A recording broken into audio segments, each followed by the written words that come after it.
El Partido Revolucionario Institucional. Los vicios del autoritarismo partidista habrían de proseguir reacomodados al dominio político detentado por el partidazo, viniéndole bien el interregno del hegemón capitalista imperialista para propiciar reformas económicas y mantener la postura revolucionaria. Pero la élite partidista burguesada ya estaba coludida como casta dominante con el sector capitalista en ascenso, haciendo todo para su funcionamiento óptimo. Por tanto, los gobiernos postcardenistas se irán inclinando más y más hacia la derecha. El monolitismo político se acentúa, aun y cuando durante el periodo cardenista la espantada burguesía intentó erigir un partido propio en conjunción con la sacrosanta Iglesia y los sinarquistas, agrupación de abierta tendencia nazi-fascista. Pero a la hora decisoria, las jerarquías reaccionarias, el empresariado regiomontano y los nahualones prefirieron pactar con el partidazo. Consideraron que sus intereses serían mejor protegidos y representados a largo plazo por el autoritarismo del Estado de la Revolución Mexicana que por la gestación de un espacio político alternativo de oposición. Pocos años después, el gobierno tolerará e incluso fomentará la existencia de un partido que expresase simbólicamente, y no solo simbólicamente, a la derecha, el Partido de Acción Nacional, fundado en 1939. Es a partir de ese entonces que los lineamientos revolucionarios serían más cantaleta y discursos demagógicos que acciones consecuentes. El Estado mexicano podía engrosarse aceptando de manera paternal la inclusión de una Confederación de Trabajadores de México, CTM, así como una Confederación Nacional Campesina, CNC, es decir, aceptar una representación selectiva de los sectores populares cuya relación servía de correa de transmisión vertical para control de las clases desfavorecidas, mientras que en la parte superior de la pirámide los prelados se las entenderían en directo con los del partido, así como las cúpulas empresariales verían ampliar su influencia dentro del Estado. Gracias al capitalismo de Estado, que el propio partido le serviría en pro de las grandes empresas, clientelismo y corporativismo de por medio. Con estricta preferencia, una privilegiada casta gobernante, revolucionaria, pasaba a convertirse en la jerarquía nacional incontrastable. En términos generales, se estableció la frontera precisa entre la máquina de gobernar y los dirigentes de las grandes fuerzas sociales. Es cierto que en ocasiones la burocracia política se alimentó con elementos provenientes de las fuerzas sociales, especialmente del movimiento obrero y campesino, pero ello no fue la norma. También ocurrió, a la inversa, que la clase empresarial se nutrió de políticos que gracias a la corrupción se habían enriquecido.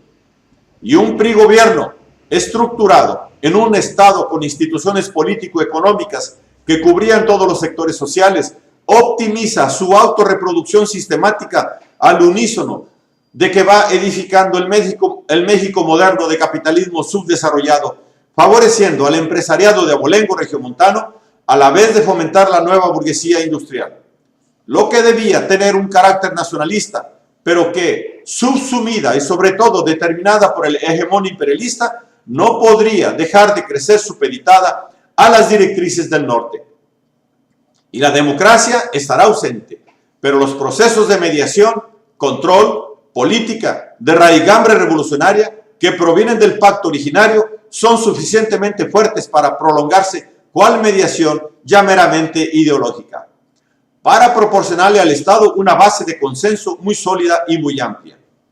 Mantenimiento por el cual el autoritario y antidemocrático partido se reafirmará favoreciendo la clase empresarial en la medida en que la industrialización se vaya efectuando en ciertas zonas del país. La nación se desenvuelve durante el periodo de la posguerra a la sombra del desarrollo del norte, aprovechando la ola del auge del sistema, sin requerir de la propensión a reformarse democráticamente. Podemos decir, por tanto, que la alternativa indicada en el binomio autoritarismo-democracia no corre paralela a la dualidad subdesarrollo-desarrollo. Para decirlo en otras palabras, el autoritarismo mexicano no es una consecuencia del atraso que se irá superando en proporción casi directa al desarrollo de la modernización. Esto podría ligarse a otra tesis más general. La democracia política no es simplemente la emanación superestructural normal del desarrollo capitalista, es en gran medida una conquista política y cultural del movimiento popular. Por lo tanto, no habrá democracia en México bajo el dominio capitalista. El Estado crea la infraestructura que la burguesía capitaliza, además de otorgarle un proteccionismo arancelario, un sistema fiscal a favor del adinerado, con un control salarial estricto, garante de la plusvalía, permitiendo elevadas utilidades de empresas y políticos prominentes que se enriquecen, puesto que las propias empresas paraestatales operan a favor de la acumulación privada nacional y a partir de los años 50 de los monopolios extranjeros. Otro elemento propiciatorio del dominio monopólico en cierne se va promoviendo desde los 60, 70, la preeminencia del capital financiero implementada por la política hacendaria, Estado patriarcalero que no dejaba de establecer una relación de control con las clases trabajadoras de tipo clientelar, relaciones que evidentemente van favoreciendo cada vez más a las respectivas cúpulas o sectores privilegiados de representaciones populares, mientras que en la contraparte las fuerzas vivas languidecen de manera paulatina, cuando la concentración de capitales comienza a favorecer a un sector empresarial cada vez más reducido, significando que la clave en la manutención del estado de cosas a la mexicana radicó en un corporativismo por el cual todos los segmentos de la sociedad se contienen, campesinos, obreros, colonos, burócratas, profesionistas, así sea bajo un orden clasista que favorece por default al sistema. Aquella bien organizada maquinaria de partido de Estado funcionaba orientada por un proyecto nacional originario, cubriendo todos los sectores, garantizando así su dominio popular a través del clientelismo. El partido configura el Estado tiene su aparato nervioso central en el partido. El partido creó al Estado desde su dirigencia incontrastable, incluyendo a todos los sectores relevantes que componen a la sociedad, incluyendo por igual a los asalariados, y sin ignorar al empresariado, ante el cual media en las relaciones obrero-patronales con sindicatos y confederaciones burocratizadas que entregan la domesticación de los trabajadores, estructurando un orden institucional que hace funcionar al sistema sin alternativas para propósitos nacionales que se van descomponiendo conforme la etapa del aguaje capitalista, va minorando y el crecimiento con pobreza se cobra los rezagos. Pero el Estado sigue siendo capaz de mantener el control sobre las clases trabajadoras, paliando la pobreza, al no abandonarlas del todo. La eficacia del sistema político fue tal que, en lo fundamental, cumplió su función a través de procedimientos institucionales y recurriendo solo en forma complementaria a medidas coercitivas y represivas. Más la paulatina caída del nivel de vida irá generando el descontento de los desfavorecidos, a veces representados en sindicatos u organizaciones independientes, o entre quienes se rebelan al interior de las instituciones populares del partido. Mientras la alternativa reaccionaria aparecida contra el populismo cardenista, alias el PAN, si para algo sirve es para tornar más a la derecha al PRI en su relación con las cúpulas empresariales, dejando al PAN originario convertido en un cero a la izquierda, confinado a mero vehículo de núcleos conservadores de la pequeña burguesía y de los sectores medios sin apoyo efectivo de los dueños del capital. En espera de tiempos mejores que habrían de llegar, dado el proceso histórico del capitalismo reconfigurando su dominancia, en esencia ya patentado como el partido de la derecha recalcitrante, apto para cobrar relevancia conforme la derechización mundial va triunfando de manera reaccionaria, lo que llegarán a cuajar como neopanismo. Fue la dependencia hacia el gran capital lo que terminará por desvirtuar el proyecto nacionalista, abriendo campo a la creciente del impulso monopólico, el que terminará por tornar al Estado Nacional, tal cual la evolución del sistema capitalista lo plantea. La burguesía industrial financiera interna, colaborando con el capital extranjero, avisa desde la década del 70 su tendencia y preferencia por otra forma de Estado configurado en su favor. El capital se orienta hacia otra forma de Estado, menos vinculada al apoyo popular, donde se debilita el riesgo de eventuales reformas que afectarían, así sea en pequeña escala, el monto de sus utilidades. La alianza en la cima de la pirámide entre el poder político y el empresarial prevalece, arrastrando a las instancias populares a las cuales se seguirá incluyendo, cooptando para contar con su apoyo, así sea ya el apoyo de las facciones relacionadas e integradas en el Estado, las que se hacen minorías ante la gran masa de empobrecidos y desprotegidos que se acrecientan.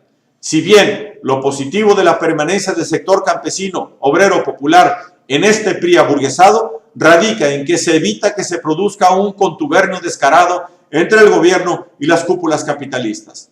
La experiencia histórica muestra que el Estado logró frustrar pretensiones y hegemonía social absoluta del bloque dominante justo por la fuerza que le confieren los lazos que todavía guarda con la población trabajadora.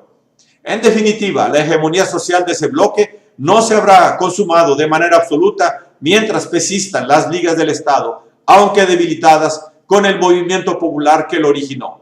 En compromiso con los propósitos originarios de la revolución, se mantienen como un deber ser a perseguir hasta el mandato de López Portillo, evitándose la toma del Estado por la burguesía privada, aun y cuando una burguesía política tiende a ocuparlo desde la etapa alemanista.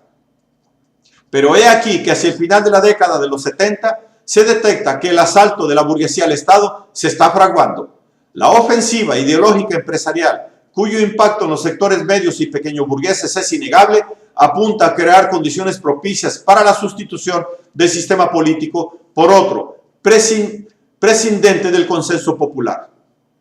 El capitalismo subdesarrollado y dependiente, sometido a los intereses del hegemón norteamericano, se ve sobre todo determinado por las causas de fuerza mayor histórico-estructurales que concitan las ventajas a la clase capitalista, menguando los logros revolucionarios. La lógica del desarrollo capitalista dependiente juega a favor del bloque dominante. Las principales conquistas revolucionarias han sido mediatizadas. El sistema ejidal no ha impedido la transferencia de recursos al polo de la agricultura comercial. Las empresas del sector público han sido fuente inagotable de subsidios para el capital privado.